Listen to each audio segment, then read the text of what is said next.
Kelly Keenan Trumbore is an angel investor, producer, and a member of the Baltimore Angels. Kelly is the founder of C. Jane Invest, a group of women who invest in woman-founded or co-founded startups. In her work as a producer, she helps women filmmakers and production companies. Kelly earned her JD from the University of Maryland and her MBA from the Johns Hopkins Carey Business School. So please extend a warm welcome to Kelly Keenan Trumbore.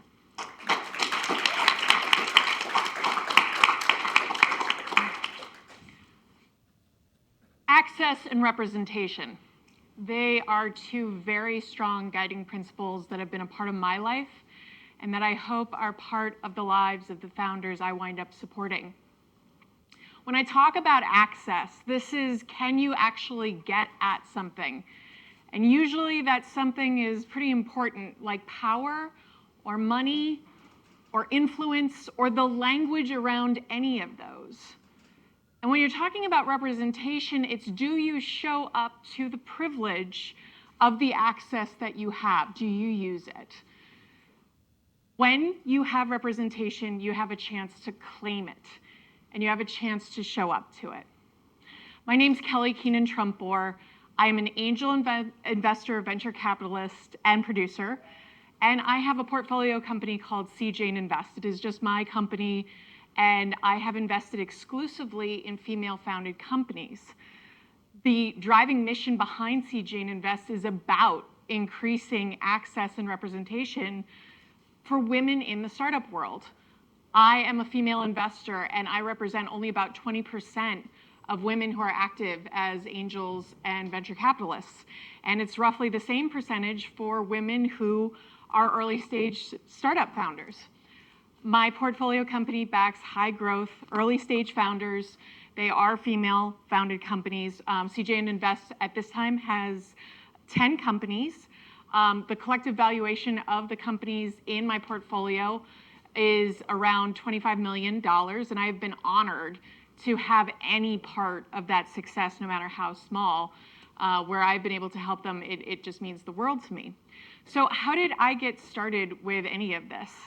Again, going right back to access and representation, these were things that meant a lot to me.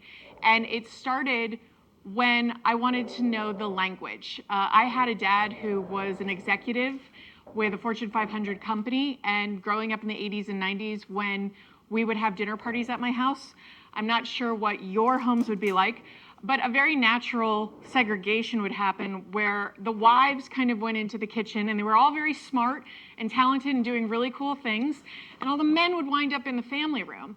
And I was an only child. I was encouraged to be a part of all sorts of conversations. And I could go and I could listen to what the women were talking about and mostly follow along at a young age. You know, usually it's centered around my world, you know, how I was doing in school, how other kids were doing in school, and other interesting things like their jobs and things that they're working at. But when I would go into the room that included my dad and his colleagues, there was a different kind of language going on, and it was kind of frustrating because I couldn't always understand it, and I liked understanding things. You know, I'd learn when I'd reflect back on it that really there was a lot of bravado going on, but you know, there was a whole bunch of like, yeah, well, I really nailed those numbers, and you know, that forecast, I really think that's not gonna happen. And if we're really gonna get this over the ledge, we gotta push this. And I'm like, push what numbers? Wait, I don't understand. And I really kind of thought, like, if I'm supposed to be able to walk into this room, if I'm a smart kid, why is this hard? This shouldn't be so hard. So in something that kind of makes me laugh now, because one of the things I always tell my female founders when they come to me for advice is, assume you're already qualified. Assume you don't need a certification. Assume you don't need a degree. Did I take my own advice? No. I went and I got a JD and an MBA because the primary driver I had was I never wanted to be excluded from one of those rooms just because I didn't speak the language.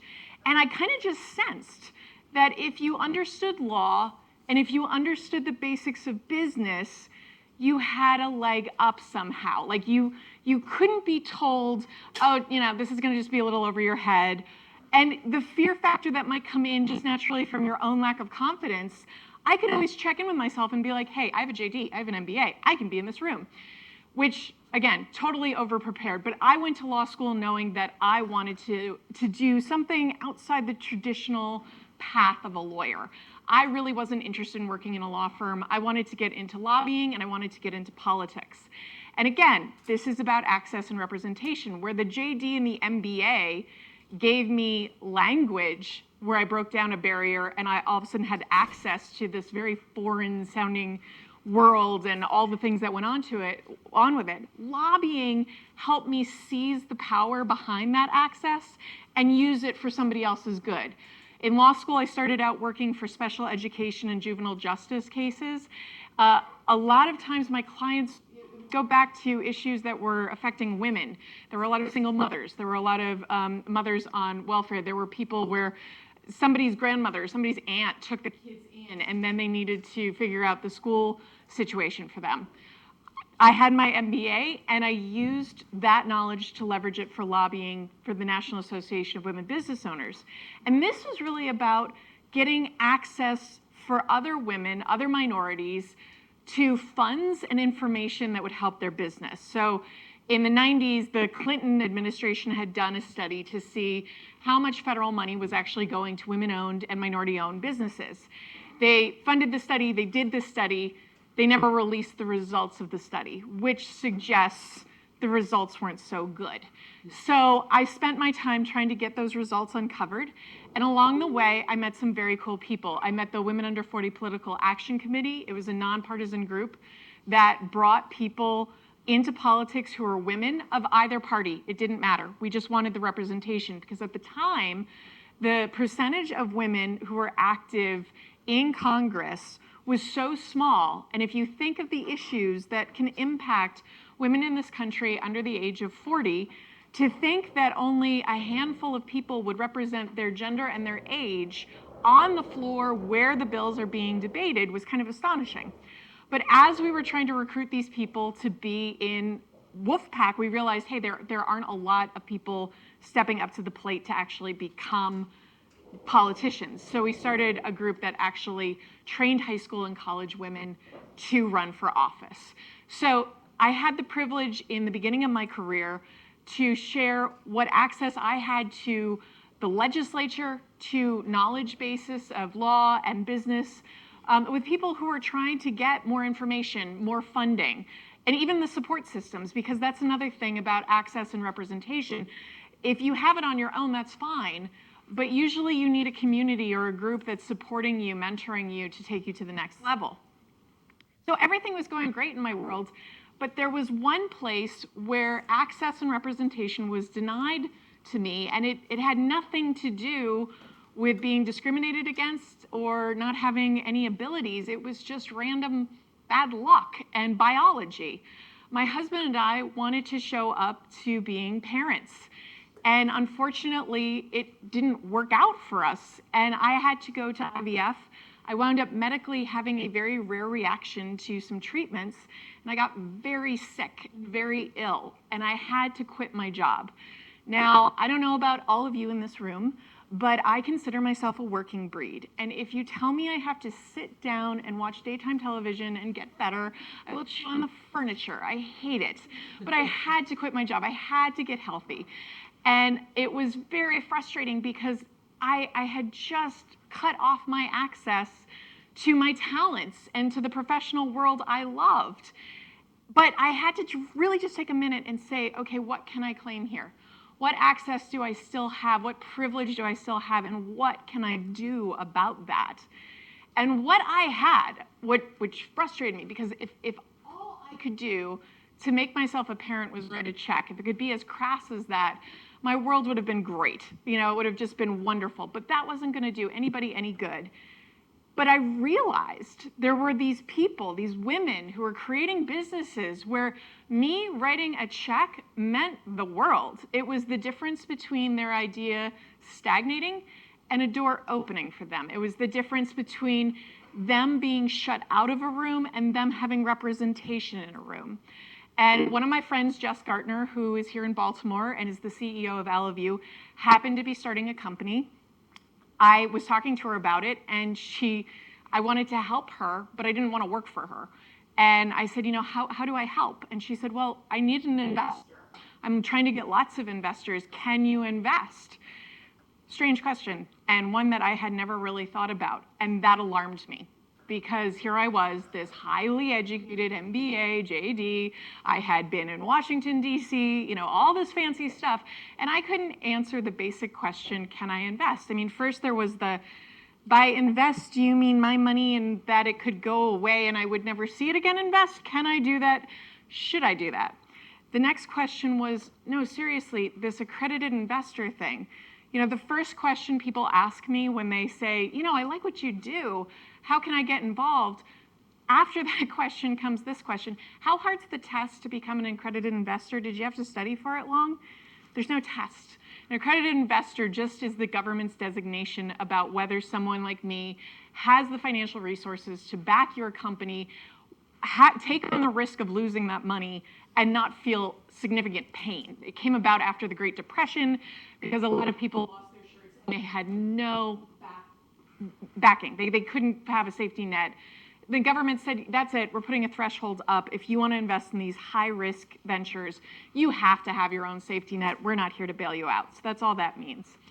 But if I didn't know what it took to get started, and if I hadn't considered all the ways that this could help people, it stunned me to think how many other women might be holding back. They might not be becoming investors, and they might not create startups if they didn't even know how this whole process worked. Jess was doing it, and I really wanted to, help her. And I realized I wasn't going to create a startup. That's not me. That's not what I'm on this planet to do. But I really understood representation. I mean, I had studied it. I had lived it. I did it.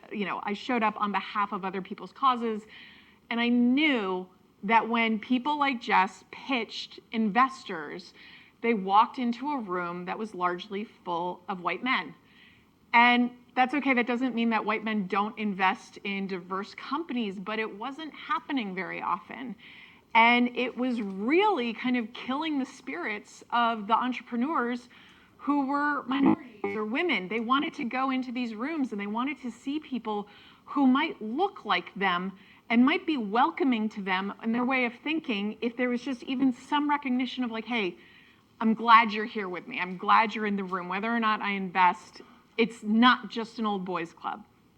So I took that opportunity and I thought, I have the privilege of being able to write this check. And now if I care anything about these entrepreneurs, I'm going to leverage that entrepreneurial spirit and I'm going to do exactly what they do. I'm going to learn along the way. I'm going to learn along the way as an investor. While they're learning along the way to build their company, I am going to jump in because, I had never done this before. Most of my peers in the investing world come from Wall Street or they're former startup owners and they created their own companies, they cashed out, they knew the process. I was coming at it as a lobbyist, a politician. That's a very different place. But the fundraising cycle that a politician goes through is so similar to what a startup founder goes through. It is a campaign, and it is about the person and the team leading the business. It is a push. It is a whole nother sector of your business. If you don't plan for the fundraising, like someone plans for a presidential campaign, you will leave money on the table, you will drain yourself, and you will feel terrible at the end of it. So here's my essential intent for what CJ Invest was going to become. This was a very satisfying moment for me. I decided I just wanted to back female founders. I had to make sure that they were a high growth, early stage company. And there had to be a mutual opportunity for profit as for me, the investor, and as for them, the entrepreneur. Nobody could be having something over somebody else. That also meant that it would limit some of the companies that I'd get into because there are a lot of fantastic entrepreneurial efforts happening here in Baltimore and everywhere. But if I give money just to any company, if they can't reasonably return that money to me, it doesn't make sense for me. And I had worked in nonprofit. I had worked in charities. I still support them and admire what they do, but that's a different model. I'm not here to give my money to entrepreneurs and say, atta girl, I'm just here to help you out. I actually think it's a greater compliment to say to someone, your idea is so strong, your background and everything you bring to the table is so good, I am holding you to the expectation of returning profit to me. it is kind of a slight to say to someone like that, don't worry, whenever you get around to it, maybe return me some money. I'd like to get it back. A little bit would be nice. It's like, no, you came to this forum. You said you're worth this. You said you wanted this kind of backing. You want me to bet on you. Okay, once I make that bet, we are going to exchange access and representation. I will be your representative inside the angel groups. And I work with the Baltimore Angels, Next Gen Ven, Pipeline Angels. When I care about a deal, I am not unlike a congressional representative or a senator. I am going around lobbying my peers saying, have you heard about this company? This is a great company. You should really check out this company. When I get into a company and I'm ready to invest, I make sure my colleagues and peers know about it. It's the same process as what representatives do when they're trying to get a vote. So I will represent them, and I will also give them access to the network that I have so that when I believe in a company, I'm opening doors wherever I can for them. I'm really trying to get them out in front. In exchange, that company is giving me a kind of access. They're giving me access to the profit that comes from their hard work. Because let's be clear, the person with the harder job in this equation is them. I'm taking on the risk, but the risk was actually a fun thing to let go of it a little bit, because as you've heard today, investing in startups is highly risky, and you should not do it if you can't take the risk. Well, first, I never was going to risk money that I needed to live off of. That was just an easy decision right there. But the next thing was, there are some events in life that just hit this level of meaning where you kind of go, oh, what the hell? And I had known the risk. I got so sick that year. I was in hospitals. We had other family crises going on that involved the well-being of whether people I loved were going to, live or die, injuries that were really threatening. And it, for me, was as easy as saying, I'm sorry, does this involve my future children? Are we talking about limbs? Are we talking about bodies being whole? No, because see, I've lived that risk, and this is just money. And that's a privilege that I get to say that. But it's about growing that money and turning it into something else and bringing life where somebody is saying, my idea just needs this fuel. It needs to go to the next level. So I jumped in, I got started, and I met amazing colleagues and peers along the way. It was a great experience for me just to do exactly that. There was so much that I already knew that I wasn't aware of how quickly it comes. I even catch myself now because I constantly talk to people who are at a much earlier stage. They're not even at the investing stage, needing my capital. And I've adopted the lingo of investors, and I too easily spout off terms that once were strange sounding to me. So I try to remember, hey, this is still a place where there's a lot of information to be had, and it can be dense, but it's also fun. And when I think of my founders and the people who are represented in the CJane Invest portfolio, I hope that they know that the access that they are giving me to their creativity, to their drive, is such a gift. Of course, I'm grateful for the chance to profit, to grow my portfolio, but they have given me access to a world of such cool ideas. I have investments in organic chicken nuggets. I have investments in wildly cool films about women startup owners.